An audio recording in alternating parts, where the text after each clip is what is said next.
इस वीडियो में हम लोग 4 ऐसे महत्वपूर्ण क्वेश्चन पर चर्चा करेंगे जो आपके आने वाले एनिमल्स एग्जाम के लिए काफ़ी महत्वपूर्ण रहेगा और कई बार आपके एनिमल्स एग्जाम में पूछा भी गया है, तो इसलिए आप लोग वीडियो को ध्यान से देखिएगा। तो चलिए दोस्तों, बिना समय गवाए हुए सीधे चलते हैं अब हम लोग प्रश्न की ओर। यहाँ आप देखिए, इस वीडियो के प्रारंभ में सबसे पहला क्वेश्चन क्या लिए हैं? सबसे पहला क्वेश्चन लिए है 1707 में किस मुगल सम्राट की मृत्यु हुई थी? विजय नहीं, मृत्यु हुई थी। यहाँ देखिए 1707 ईस्वी में किस मुगल सम्राट की मृत्यु हुई थी, ये क्वेश्चन है। तो देखिए बाबू, 1707 ईस्वी में मृत्यु हुई थी औरंगजेब की। ये औरंगजेब किसका पुत्र था? तो शाहजहां का तीसरा पुत्र था। शाहजहां के बारे में आप लोग तो जानते होंगे। ताजमहल का निर्माण किसने करवाया है? तो इसी शाहजहां ने ही नहीं करवाया था। और किसके याद में करवाया था? तो अपनी बेगम, अपनी पत्नी मुमताज महल के याद में। इतना बात तो आप लोग जानते होंगे। यदि आप लोग एनिमल्स एग्जाम में बेहतर से बेहतर स्थिति को प्राप्त करना चाहते हो, बेहतर से बेहतर रिजल्ट लाना चाहते हो, यदि आप चाहते हो कि एनिमल्स एग्जाम में 100% हम पास ही करें, तो इसके लिए प्रत्येक क्वेश्चन का जिस अनुसार से हम एनालिसिस करा रहे हैं, प्रत्येक क्वेश्चन को जिस अनुसार से हम सॉल्यूशन करवा रहे हैं, और बगल में जो भी हम स्क्रीनशॉट देने का प्रयास करेंगे उसको जरूर अपने कॉपी में नोट करने का प्रयास कीजिएगा। तो आपको इस एग्जाम में कहीं पर भी दिक्कत ही नहीं आएगी। हम बार बार आपको कह रहे हैं, इस एग्जाम में आप सफलता प्राप्त करना चाहते हो, इस एग्जाम में बेहतर से बेहतर स्थिति को प्राप्त करना चाहते हो, इसके लिए हम जिस अनुसार से डिस्कशन करवा रहे हैं और इसके साथ ही साथ बगल में क्या स्क्रीनशॉट दे रहे हैं। जैसे मान के चलिए 1707 ईस्वी में यहाँ देखिए किस मुगल सम्राट की मृत्यु हुई थी? तो औरंगजेब की। और औरंगजेब किसका बेटा था? तो शाहजहां का तीसरा बेटा था। और शाहजहां की पत्नी कौन था? तो मुमताज महल था। और इसके साथ शाहजहां था किसके याद में ताजमहल का निर्माण कराया था? तो अपनी बेगम यानी कि पत्नी मुमताज महल की याद में बनाया था। तो इतने सारे क्वेश्चन को आप लोग को ख्याल में रखना पड़ेगा। और इसके साथ ही साथ इस प्रश्न से रिलेटेड कौन कौन से हम स्क्रीनशॉट यहाँ पे दे रहे हैं, उसको भी ख्याल में रखना पड़ेगा। उसको आपको कॉपी में नोट करना होगा और डेली रिवीजन करना होगा। होता क्या है बाबू, हमारे पास डिजिटल बोर्ड नहीं ना है, हमारे पास तो ये बोर्ड है।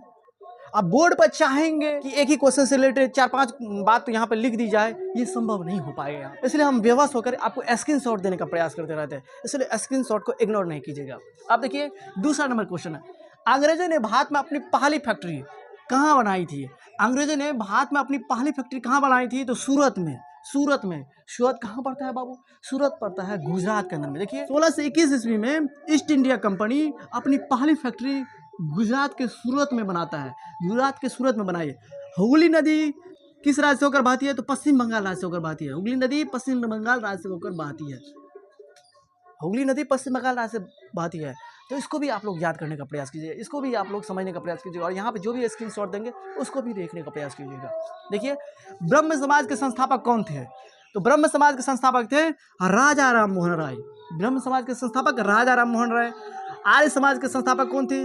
आर्य समाज का स्वामी दयानंद सरस्वती। महात्मा ज्योतिराव फूले। सत्य शोधक समाज के संस्थापक कौन थे? महात्मा ज्योतिराव फूले। इसको ध्यान में रखिएगा। गुलामगिरी नामक पुस्तक के रचयिता कौन थे? तो महात्मा ज्योतिराव फूले। इतने सारे क्वेश्चन को आप लोग ध्यान में रखिएगा। अब आइए अगला क्वेश्चन देखिए, सत्यार्थ प्रकाश के लेखक कौन थे? सत्यार्थ प्रकाश के लेखक कौन थे? तो स्वामी दयानंद सरस्वती। तो इस प्रश्न का सही आंसर क्या हो जाएगा? बी नंबर ऑप्शन सही हो जाएगा।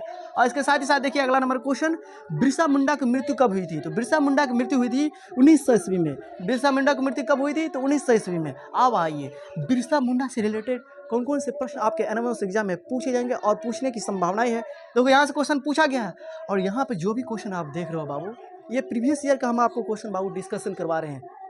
जैसा कि आप लोगों ने यदि फिजिक्स का वीडियो देखे होंगे तो उस वीडियो के अंदर में हमने एक बेहतरीन तरीके से डिस्कशन करवाया है कि किसी भी एग्जाम में सफलता प्राप्त करने के लिए आपको उस एग्जाम का सिलेबस के बारे में जानकारी होना चाहिए और इसके साथ ही साथ आपको प्रीवियस ईयर के क्वेश्चन बैंक पर भी पकड़ होना चाहिए, प्रीवियस ईयर के क्वेश्चन पेपर पर भी पकड़ होना चाहिए। यदि सिलेबस के बारे में जानकारी है, सिलेबस पर कमांड है और प्रीवियस ईयर का क्वेश्चन पर कमांड है, तो दुनिया का कोई भी एग्जाम क्यों ना हो, आप लोग आसानी से फेस कीजिएगा, आसानी से उसमें सफलता पा सकते हो। तो ये प्रीवियस ईयर का क्वेश्चन है जो पूछा गया है। अब देखिए यहाँ पे बिरसा मुंडा के जन्म के बारे में देखिए। बिरसा मुंडा का जन्म 15 नवंबर 1875 ईस्वी में हुआ था। बिरसा मुंडा, इसलिए 15 नवंबर को किसकी जयंती मनाते हैं? बिरसा मुंडा का। जयंती का मतलब उसका जन्म कब हुआ था? 15 नवंबर को किसका जन्म हुआ था? तो बिरसा मुंडा का। पुण्यतिथि मनाया जाता है, तो पुण्यतिथि का मतलब क्या हुआ? निधन। तो इसका निधन हुआ था 9 जून 1900 ईस्वी को। 9 जून 1900 ईस्वी को हुआ था। रांची के जेल में ही इसकी मृत्यु हो जाती है। 3 मार्च 1900 ईस्वी को ये सोया हुआ था, सोए हुए में ब्रिटिशर सब अंग्रेज सब क्या है उसको पकड़ लेता है और रांची की जेल में डाल देता है। और 9 जून 1900 ईस्वी में इसकी मृत्यु हो जाती है हैजा के कारण से, बीमारी के कारण से। क्योंकि उस समय एक बात तो अपने दादा दादी से समझे होंगे, अपने दादा दादी से सुने होंगे कि एक समय ऐसा आया था कि गांव का गांव सूढ़ा हो रहा था, गांव की गांव मौत के काल में समा रहा था। इस तरह की घटना आप सुने होंगे। तो वो हैजा से पहले जो होता था गांव के गांव, क्योंकि हैजा का उस समय इलाज संभव नहीं था, उस समय इलाज हैजा का नहीं था, जिसके कारण से हैजा जिसको भी होता था वो समझिए मर ही जाता था। तो हैजा के कारण से इसकी भी मृत्यु हुई थी। किसकी? तो बिरसा मुंडा की। कई बार पूछा जाता है मुंडा विद्रोह कब हुआ था, मुंडा विद्रोह कब से कब तक चला था? तो 1899 से 1900 ईस्वी तक, 1899 से 1900 ईस्वी तक मुंडा विद्रोह चला था। उलगुलान आंदोलन के नेता कौन थे? तो उलगुलान आंदोलन के नेता थे यही कौन? बिरसा मुंडा। उलगुलान का मतलब क्या होता है? उलगुलान का अर्थ क्या होता है? ये एक महान गुल्म ने मुंडा राज और स्वतंत्र राज की स्थापना की मांग की थी, इसका अर्थ हुआ उलगुलान आंदोलन का। समझ गए ना? उलगुलान आंदोलन के नेता कौन थे? तो बिरसा मुंडा ही थे। यहाँ पे स्क्रीनशॉट तो दे ही रहे हैं। खिलाफत आंदोलन के नेता कौन थे? तो मोहम्मद अली और शौकत अली। मोहम्मद अली और शौकत अली। हुआ क्या था, तुर्की के अंदर में मुसलमानों का धार्मिक गुरु खलीफा, मुसलमानों का धार्मिक गुरु खलीफा को एक शक्तिशाली पदवी से हटा दिया गया, जिसके कारण से पूरा दुनिया के मुसलमानों ने इसका विरोध करना शुरू कर दिया। तो दुनिया के मुसलमानों ने जब विरोध किया तो भारत के अंदर में भी जितने भी मुसलमान थे उसके विरोध में आंदोलन करने लगे, क्योंकि पूरा दुनिया के मुसलमान उसको एक ओहदे पे मानता था, एक बड़े नेता के, एक बड़े धार्मिक गुरु के रूप में मानता था। लेकिन जब ब्रिटिशर सब ने, अंग्रेज लोगों ने जब उसको शक्तिशाली पद से हटा दिया तो उसके विरुद्ध में सभी जगह आंदोलन चलने लगे। उसी तरह का आंदोलन हमारे भारत के अंदर में भी उसके विरुद्ध में, अंग्रेजों के विरुद्ध में विद्रोह चलने लगे, जिसके तहत मोहम्मद अली और शौकत अली ये दोनों नेताओं ने मिलकर, जो अंग्रेज सरकारों ने खलीफा को एक शक्तिशाली पदवी से हटाया था, उसके विरुद्ध में आंदोलन करने लगे। इसी को देखते हुए महात्मा गांधी ने भी इस आंदोलन का समर्थन किया। महात्मा गांधी क्यों समर्थन किया? महात्मा गांधी ये चाहता था कि जब तक हम लोग हिंदी, मुस्लिम, सिख, ईसाई सब आपस में मिलेंगे नहीं, तब तक भारत आज़ाद नहीं हो सकता।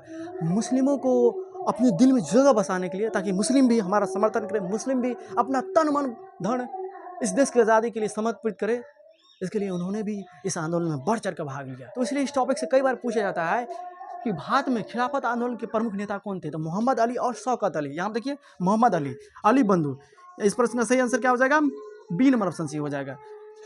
देखिए यहाँ पे इस प्रश्न का सही आंसर क्या हो जाएगा? बी नंबर ऑप्शन सी हो जाएगा। यहाँ पे तो स्क्रीनशॉट दे ही रहे हैं।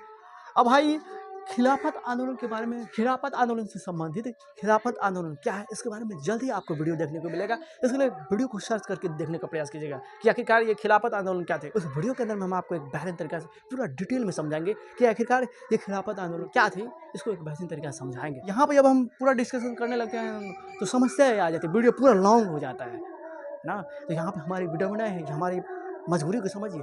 लेकिन जो हम कह रहे हैं, अगर उतना तैयारी कर लीजिएगा तो आपको हिस्ट्री में जिस भी सब्जेक्ट के ऊपर आपको प्रीवियस ईयर का क्वेश्चन हम डिस्कस करवा रहे हैं, सारे प्रीवियस ईयर के डिस्कशन को आप पढ़ लीजिएगा, समझ लीजिएगा, तो कहीं ना कहीं आप अपने स्टेट के अंदर में टॉपर करिएगा ही। पास को तो छोड़िए दीजिए, पास तो होना ही है। सहायक संधि की स्थापना किसने की थी? लॉर्ड वेलेस्ली या लॉर्ड वेलेस्ली। कई बार वेलेस्ली लिखा रहता है, कई बार लॉर्ड वेलेस्ली लिखा रहता है। सहायक संधि का स्थापना किसने की थी? Warren Hastings, Lord William Bentinck के बारे में हमने समझाए हैं। ये विलय की नीति, ये हड़प की नीति लॉर्ड डलहौजी ने दिया था। विलय की नीति का अनुसरण किसने किया था? तो लॉर्ड डलहौजी ने किया था। हड़प नीति, हड़प सिद्धांत किसने दिया था? तो लॉर्ड डलहौजी ने ही दिया था। इसके बारे में हम पढ़ाए हैं। तो उस वीडियो का लिंक इस वीडियो के डिस्क्रिप्शन बॉक्स में दे रहा हूँ, उस वीडियो को देखना जरूरी है। देखिएगा तो श्योर है एक या दो क्वेश्चन श्योर है वहाँ से आएगा ही। नहीं आएगा ना तब न कहिएगा। हम इतना विश्वास से क्यों कर रहे हैं? क्योंकि हम सारे क्वेश्चन आपके प्रीवियस, आपके एनएमएस एग्जाम में किस अनुसार से कहाँ से क्वेश्चन पूछा जाता है, लगभग में इस 5-6 महीना के दौरान सिर्फ वही देखे हैं। और उसके आधार पे हम सोच विचार के तब आपके बीच में हम वीडियो शूट करने का प्रयास करते हैं, तब हम आपके पास वीडियो भेजने का प्रयास करते हैं, यानी कि यूट्यूब पे डालने का प्रयास करते हैं। यकीनन आप हम पे भरोसा कीजिए। इसलिए आप हमारे चैनल पे एक बार विश्वास करके देखिए ना। हम आपके विश्वास को, हम आपके उम्मीद को कभी भी तोड़ेंगे नहीं। पूरा सोच विचार करके लगभग 10 से 15 राज्यों के अंदर में कैसे कैसे क्वेश्चन पूछा जाता है, सभी राज्यों के अंदर में प्रश्न पूछने की प्रवृत्ति किस तरह से है पूरा माइंड में आ गया है। जो पढ़ा देंगे उससे बाहर नहीं आएगा। इस बात, इतना बात का गारंटी कौन देगा? हम ये कह रहे हैं कि हमारे द्वारा पढ़ाए गए प्रीवियस ईयर के क्वेश्चन को जो भी प्रीवियस ईयर वाला जो भी वीडियो देख लेगा बच्चा, चाहे सोशल साइंस के ऊपर हो गया, चाहे साइंस के ऊपर, चाहे मैथ के ऊपर, चाहे रीजनिंग के ऊपर, जितना वीडियो डाल रहे हैं बच्चा अगर उतना केवल देख ले तो कहीं ना कहीं आप अपने स्टेट के अंदर में टॉपर होने से कोई नहीं रोक पाएगा। आपकी स्थिति आपके स्टेट के अंदर में सबसे अलग होगी ना। और अब हमारे पास समस्या ही क्या है, आप लोग जब चैनल को सपोर्ट नहीं कीजिएगा, अब कितना स्टूडेंट को लगता होगा कि सर पर व्यू नहीं आ रहा है, इसका मतलब सर पढ़ा रहे हैं अच्छा तरीका से नहीं। ये बात नहीं है। इसका मतलब क्या हुआ, doctor APJ Abdul Kalam scientist सबका फॉलोअर कम रहता है, हीरो हीरोइन का ज़्यादा फॉलोअर रहता है, तो क्या साइंटिस्ट सब बखनैर होता है, साइंटिस्ट सब बुरलेल होता है, साइंटिस्ट सब बकले ढालेल होता है, और हीरोइन सब बहुत काबिल होता है, उसके पास बहुत दिमाग होता है। ऐसी बात तो नहीं है। इस बात को तो आप लोग जानते होंगे। अच्छी चीज़ों को कौन देखना चाहता है? जहाँ पे मान के चलिए इधर उधर वाला बात, जहाँ पे मान के चलिए लड़का लड़की का इधर उधर की बात ज़्यादा होती है, वही बने ज़्यादा बच्चा जाता है देखने के लिए, मनोरंजन करने के लिए। हम तो यहाँ पे मनोरंजन करने के लिए नहीं आते हैं, हम तो आपको यहाँ पे समझाने के लिए आते हैं, पढ़ाने के लिए आते हैं। यहीं पे हम मनोरंजन कराए और बहुत बढ़िया तरीका से डिंग मारे, गप हाँके, और एग्जाम में जाइएगा और वहाँ पे अगर क्वेश्चन नहीं बनेगा तब वहाँ पे क्या होगा। लेकिन यहाँ पर हम जिस अनुसार से पढ़ाए हैं सारे वीडियो को देख लीजिएगा, तब क्या होगा, वही होगा जो टॉपर का हाल होता है। टॉपर जैसे हाल हो जाएगा, यानी कि बेहतर स्थिति हो जाएगा। इतना बात को ख्याल रखिए, हम आपको कभी भी डूबने नहीं देंगे। अगला नंबर प्रश्न देखिए यहाँ पे, बंगाल में द्वैध शासन लागू कब हुआ था? बंगाल में द्वैध शासन लागू हुआ था 1765 ईस्वी में। अब यहाँ पे देखिए बाबू, 1757 है, 1764 है, 1773 है, 1772 है। अगर इस तरह का कंडीशन आ जाए तो इसकी शुरुआत हुई थी, ये लागू हुआ था 1765 ईस्वी में। सबसे करीब ऑप्शन कौन हो जाएगा? तो 1764 ही ना होगा। लेकिन अगर आ जाए 1765 तो 1765 में मर जाएगा। लेकिन आप मान के चलिए इस अनुसार से ऑप्शन आ गया तो उस स्थिति में क्या कीजिएगा? ऐसे छोड़ के तो नहीं आना है। एनएमएस एग्जाम में छोड़ के आइएगा तो स्वतः ही एक मार्क ऐसे ही जाए, गलत कीजिएगा तो एक नंबर कटेगा ही। ऐसे छोड़ के चले आइएगा तो बहुत बड़ी समस्या हो सकता है, सही हो जाए तो एक नंबर आ जाएगा। तो बंगाल में द्वैध शासन लागू हुआ था 1765 ईस्वी में, लेकिन यहाँ पे ऑप्शन में नहीं है, तो इस हिसाब से 1764 ही होगा। और द्वैध शासन को लाने वाला कौन व्यक्ति था? तो बाद में द्वैध शासन प्रणाली की शुरुआत किसने किया था? तो रॉबर्ट क्लाइव ने किया था। बाद में द्वैध शासन प्रणाली की शुरुआत किसने किया? तो रॉबर्ट क्लाइव ने। और वारेन हेस्टिंग्स ने 1772 ईस्वी में इसको क्या किया था? समाप्त कर दिया था। कहेगा कि द्वैध शासन प्रणाली का अंत कब हुआ था, किसने किया था? तो 1772 ईस्वी में द्वैध शासन प्रणाली का अंत हो गया था। और बाबू इसको अंत किसने कराया, इसको समाप्त किसने किया? तो वारेन हेस्टिंग्स ने। तो हमें आशा कर सकते हैं कि यहाँ से 2 क्वेश्चन पूछ जाएगा, उसको आप लोगों ने एक बेहतरीन तरीके से समझ लिए होंगे। पटना में 1857 के संग्राम के नेता कौन थे? तो पटना के अंदर में 1857 के विद्रोह के नेता कौन थे? तो कुंवर सिंह थे। कुंवर सिंह क्या हो जाएगा? पटना का मतलब क्या हो? बिहार के अंदर। तो बिहार के अंदर में कुंवर सिंह ने नेतृत्व कर रहा था। पटना में 1857 के संग्राम के नेता कौन थे? तो कुंवर सिंह।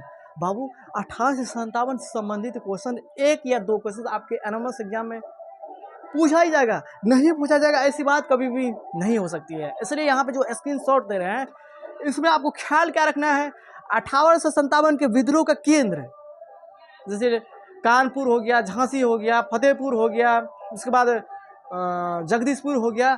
1857 के विद्रोह का केंद्र याद करना है। और 1857 के विद्रोह के नेता कौन थे अलग अलग क्षेत्र के अंदर में, जैसे कानपुर से कौन थे, मेरठ से कौन थे, इसके बाद ग्वालियर से यानी कि झांसी से कौन थे, फतेहपुर से कौन थे, इसको भी ख्याल में रखना होगा। इतना बात आप ख्याल रख लीजिएगा तो यहाँ से जो क्वेश्चन पूछा जाएगा श्योर है पूछा ही जाएगा। देखो ना यहाँ पे पूछा गया है ना, और कहीं पर भी किसी भी एग्जाम में 1857 की क्रांति से क्वेश्चन पूछा ही जाता है, क्योंकि 1857 की क्रांति से आज़ादी के लिए पहली क्रांति थी। आज़ादी के लिए हमारे यहाँ पहली बार कब लड़ा गया था, कब आज़ादी के लिए हम लोग पहली बार अंग्रेजों के विरुद्ध कब हुए थे? तो 1857 ईस्वी में।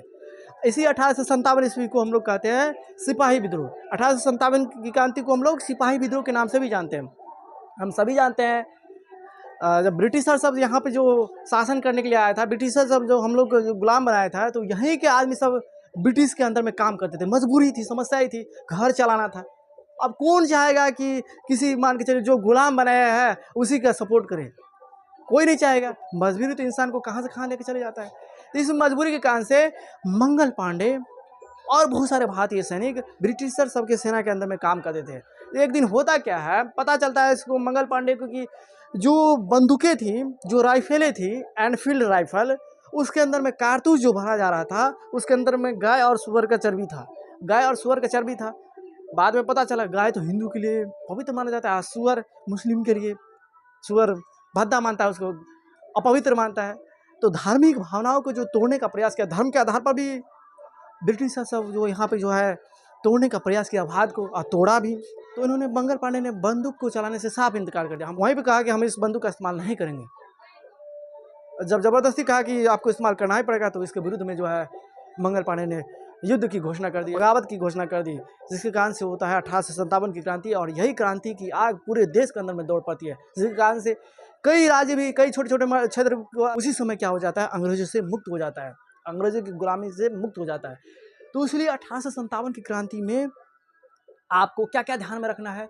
1857 की क्रांति से आपको 1 या 2 क्वेश्चन श्योर है पूछा जाएगा, इसको ख्याल में रखना ही पड़ेगा। यहाँ से क्या क्या आपको ध्यान में रखना है। 1857 की क्रांति का केंद्र, और 1857 की क्रांति का केंद्र जैसे कानपुर से कौन था, उसके नेतृत्व कौन करने वाला था, नेतृत्वकर्ता कौन था, कानपुर से, मेरठ से, इसके साथ ही साथ फतेहपुर से, झांसी से, आरा से, यानी कि बिहार से कौन कौन नेतृत्व कर रहा था। यानी कि 1857 की क्रांति का केंद्र आपको ध्यान में रखना है, और इसके नेतृत्वकर्ता कौन थे इसको ध्यान में रखना ही है। यदि आप एनएमएस एग्जाम में पास करना चाहते हो तो इसको नहीं इग्नोर कीजिएगा। यदि आप इसको इग्नोर कीजिएगा तो एनएमएस एग्जाम आपको इग्नोर कर देगा। इतना बात हम कह रहे हैं, इसको ध्यान में रखिए, इसको ध्यान में रखिएगा। भगत सिंह को फांसी की सजा कब दी गई थी, तो 23 मार्च 1931 ईस्वी को। भगत सिंह को फांसी की सजा कब दी गई थी, तो 23 मार्च 1931 ईस्वी को। अब देखिए, आज़ाद हिंद फौज, आज़ाद हिंद फौज यानी कि INA, इंडियन नेशनल आर्मी, यानी कि भारतीय राष्ट्रीय सेना, भारतीय राष्ट्रीय सेना। आज़ाद हिंद फौज का गठन कहाँ हुआ था, तो जापान में हुआ था। आज़ाद हिंद फौज का गठन कहाँ हुआ था, तो जापान के सिंगापुर नामक शहर में। आज़ाद हिंद फौज का गठन कहाँ हुआ था, तो जापान के अंदर में। जापान ने हमारे देश की आज़ादी के लिए बहुत सारी मदद किया था। आज़ाद हिंद फौज का गठन कहाँ हुआ था, जापान के अंदर में हुआ था। पटना संग्रहालय की स्थापना कहाँ हुई थी, तो 1917 ईस्वी में। पटना संग्रहालय की स्थापना कब हुई थी, पटना संग्रहालय की स्थापना कब हुई थी, तो 1917 ईस्वी में। इसको ध्यान रखना है। देखिए, आज़ाद हिंद फौज से संबंधित कौन कौन से प्रश्न पूछे जा सकते हैं, पूछ लेगा। आज़ाद हिंद फौज का गठन कब हुआ था, तो 1942 ईस्वी में हुआ था। इसके बारे में देखिए, यहाँ पर जो लिखे हैं 21 अक्टूबर 1943 ईस्वी, 21 अक्टूबर 1943 ईस्वी। इसमें आज़ाद हिंद सरकार की स्थापना हुआ था। आज़ाद हिंद सरकार के संस्थापक पूछेगा तो सुभाष चंद्र बोस, लेकिन कहेगा कि आज़ाद हिंद फौज का गठन किसने किया था, तो यहाँ पर किया था कैप्टन मोहन सिंह, रास बिहारी बोस, निरंजन सिंह गौड़। ये तीनों मिलकर के आज़ाद हिंद फौज का गठन किया था। आज़ाद हिंद फौज का गठन किसने किया था, तो ये तीनों मिलकर के, कैप्टन मोहन सिंह, रास बिहारी बोस। इन तीनों के अंदर में अगर कोई ऑप्शन आएगा तो सबसे पहले पहला ऑप्शन मारिएगा कैप्टन सिंह। अगर कैप्टन सिंह नहीं रहेगा तब रास बिहारी बोस को मारिएगा, ठीक। इस बात को ख्याल में रखिएगा। और आज़ाद हिंद फौज का गठन कब हुआ था, तो 1942 ईस्वी में हुआ था। इसके नेतृत्वकर्ता यानी कि गठन किसने किया था, कैप्टन मोहन सिंह, रास बिहारी बोस और निरंजन सिंह, यानी कि ये तीनों मिलकर के आज़ाद हिंद फौज का गठन किया था। अब देखिए, आज़ाद हिंद सरकार के संस्थापक पूछेगा तो इसको, इसमें जवाब देना है क्या, सरकार की स्थापना किया था सुभाष चंद्र बोस ने। और इसकी स्थापना कब हुआ था, तो 21 अक्टूबर 1943 ईस्वी में। INA का मतलब क्या हुआ, आज़ाद हिंद फौज है, यानी कि भारतीय राष्ट्रीय सेना, इंडियन नेशनल आर्मी, भारतीय राष्ट्रीय सेना। पटना संग्रहालय की स्थापना कब हुई थी, तो 1917 ईस्वी में हुई थी। भारत का सबसे बड़ा संग्रहालय कौन है, तो भारतीय संग्रहालय, जो कि कलकत्ता में स्थित है। भारत का राष्ट्रीय संग्रहालय कहाँ स्थित है, तो दिल्ली के अंदर में। भारत का राष्ट्रीय संग्रहालय कहाँ स्थित है, तो दिल्ली में। भारत का सबसे बड़ा संग्रहालय कहाँ स्थित है, तो भारत का सबसे बड़ा संग्रहालय कौन है, तो भारतीय संग्रहालय कोलकाता। इसको ध्यान में रखेंगे। और जो भी स्क्रीनशॉट देने का प्रयास कर रहे हैं उसको आप लोग ज़रूर ध्यान में रखिएगा।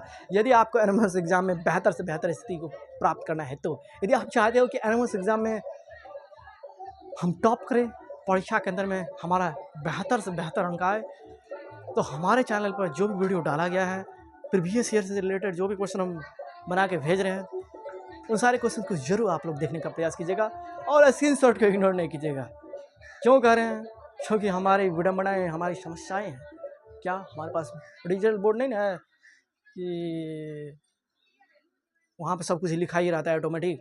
यहाँ पे तो सब बात लिखना ही पड़ता है, जिसके कारण से समय ज़्यादा लग जाएगा सारी बातों को लिखेंगे। तो हमें आशा कर सकते हैं कि आपको ये हिस्ट्री का क्लास आपको बेहतरीन लगा होगा, आपको अच्छा ही लगा होगा। यदि वीडियो पसंद आए तो आप हमारे चैनल को जरूर सब्सक्राइब करने का प्रयास कीजिएगा और इस वीडियो को दूर दूर तक पहुँचाने का प्रयास कीजिएगा। तो चलिए दोस्तों, फिर मिलेंगे नए वीडियो में। हमें आपके कमेंट की, हमें आपकी प्रतिक्रिया की इंतजार रहेगी, इसलिए वीडियो कैसा लगा आप लोग ज़रूर कमेंट में प्रतिक्रिया देने का प्रयास कीजिएगा।